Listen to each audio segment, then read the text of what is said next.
So let's talk about the index funds that every single investor should own. And in my opinion, these are the 6 greatest investments that will help you make a lot of money in the quickest amount of time possible. And in addition, I will also provide some ETF equivalents for those of you who invest in ETFs. Hey, what is up, everybody? My name is Sean. I am a life and finance coach, an entrepreneur who owns multiple businesses. And in addition to that, I am a real estate investor and property flipper. Now, if you are all about creating financial freedom, building wealth, living life on your terms, then I go ahead and give you permission right now to absolutely obliterate the like button. And while you're at it, go ahead and smash the subscribe button as well and that little notification bell. I'm also going to provide some videos in the description box below to some amazing videos that may help you on your financial journey. So be sure to check those out at the very end of this video. Now make sure you watch till the end of this video because I'm going to share some of my thoughts and what my approach is on these particular index funds and how you should proceed. So I've talked quite a bit about index funds on my channel before, but let's go ahead and do a quick refresher. You see, an index fund is essentially just a fund that comprises of a bunch of individual stocks or companies. Now, instead of going in and having to individually buy each individual stock or company, you can go ahead and take your money, invest in one fund, and then that fund will then spread your money out amongst all the different companies that are within that fund. This saves you a ton of time, and it also saves you a ton of transaction costs and fees. Another way of looking at it is this. Let's say you go into a candy store and they have over 100 different types of candies and you want to try every single one of them. Now, if you were to try to go in and buy each individual candy in that store, it would cost you a ton of money and take up a lot of time. But instead of doing that, let's say they actually have a little sampler platter that gives you just a few little bites of every single item that they offer for a fraction of the cost. Well, that's essentially what an index fund is. And the reason why index funds are such a phenomenal investment is because historically they have beaten out individual stock pickers and hedge fund managers about 94 to 96% of the time over a 10+ year period of time. So that means that you only have around a 2 to 4% chance of actually beating the market over a 10 to 20+ year period of time. You have the same amount of odds of actually having twins or being dealt a blackjack. So instead of spending all your time trying to research all these stocks, trying to find that next big thing, trying to figure out if you should buy or sell, staying up late at night wondering if your stock's going to tank or if it's going to 10x, you can just invest in an index fund and you pretty much know that you're going to do very, very well over the course of time. The very first one on our list is an absolute fan favorite, and that is the VFIAX Vanguard Index S&P 500 Index Fund. And this has an expense ratio of 0.04%, and there is a minimum investment of $3,000. Now, for those of you who invest in ETFs, you could look at VOO, which is VOO, and that has an expense ratio of 0.03%. So this particular fund tracks the S&P 500. And the S&P 500 is essentially the 500 largest traded companies on the New York Stock Exchange. So by investing in this one fund, it is equivalent to putting that money into 500 different companies and tracking those companies. And these are companies such as Amazon, Apple, Facebook, Tesla, Johnson & Johnson, NVIDIA, Microsoft. The second index fund on our list is the VQNPX Growth and Income Index Fund by Vanguard.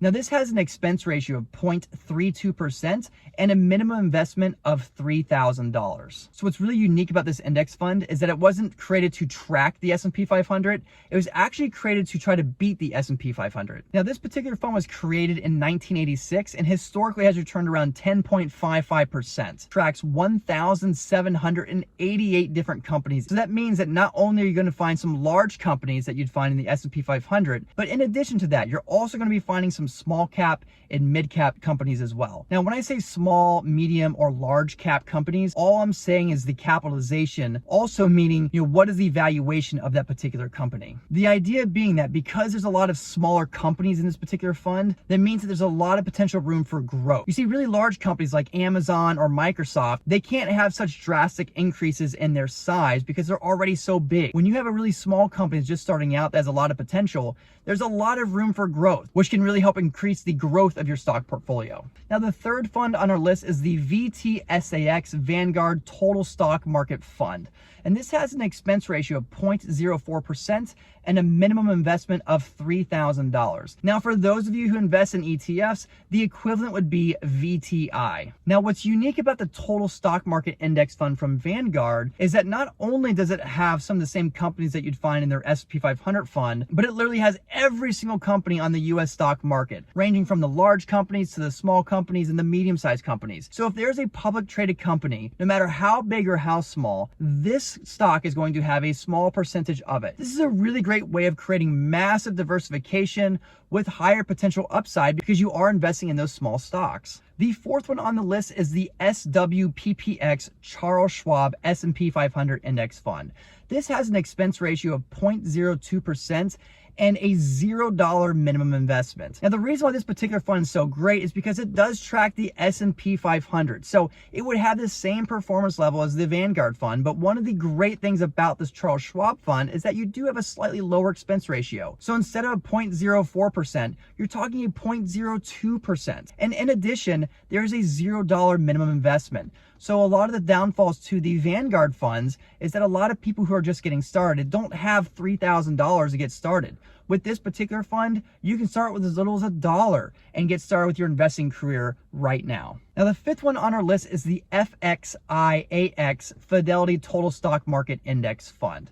And this has an expense ratio of 0 with no minimum investment. This Fidelity Index Fund literally has 0% expense ratio. That means that you pay absolutely $0 in fees and there's no minimum investment, so you can start with as little as you have right now. Now, the sixth and final one on our list is the FNILX Fidelity S&P 500 Index Fund. This has an expense ratio of 0 with a $0 minimum investment. So this is Fidelity's version of the S&P 500 Vanguard Fund. And the reason this was created was to help compete and take market share away from Vanguard. And if you notice, there's a lot of great upsides to this. One is that there's a 0% expense ratio compared to the 0.04% expense ratio with Vanguard. And number two is that there's zero minimum investment. So unlike the Vanguard fund where you had to spend $3,000 to get started, you can get started with as little as $1. Now, an interesting little side note about this fund is that they don't actually call it an S&P 500 fund.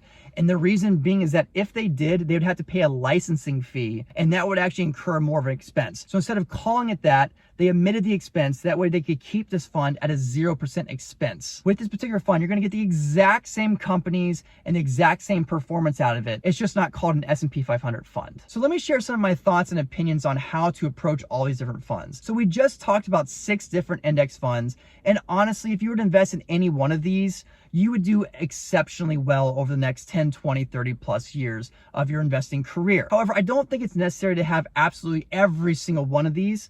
So in my opinion, if you're going to go about this, I would really pick like 1 or 2 of these funds. I would probably pick one of the S&P 500 type funds and a total market fund. Now, depending on if you should go with Vanguard, Fidelity, or Schwab, or any of those companies, honestly, they're all very similar. They do have slightly different expense ratios, and those expenses do add up over time. However, what I would say is pick the one that you really like, visit the websites, look at how the layout is. You know, some websites have a different layout than others. Some you may understand more than others, and see which one you really connect with. But if you're really going just maximizing returns, I'd probably pick some of the ones that have the 0 expense ratios and the 0 minimum investment, so you can get started right now. But anyways, that's all I have for today. If you haven't done so already, go ahead and just demolish that like button for me. Also, hit the subscribe button if this video gave you some value, and make sure you leave some comments below for your favorite index funds or investments in general. I want to hear what you're investing in. And in addition to that, make sure you share this video with someone that you know. It would mean the absolute world to me. It just kind of pushes that YouTube algorithm, helps this video get seen more by other people. It'd be greatly appreciated. But I will see you next time. Let's get out there and let's crush it.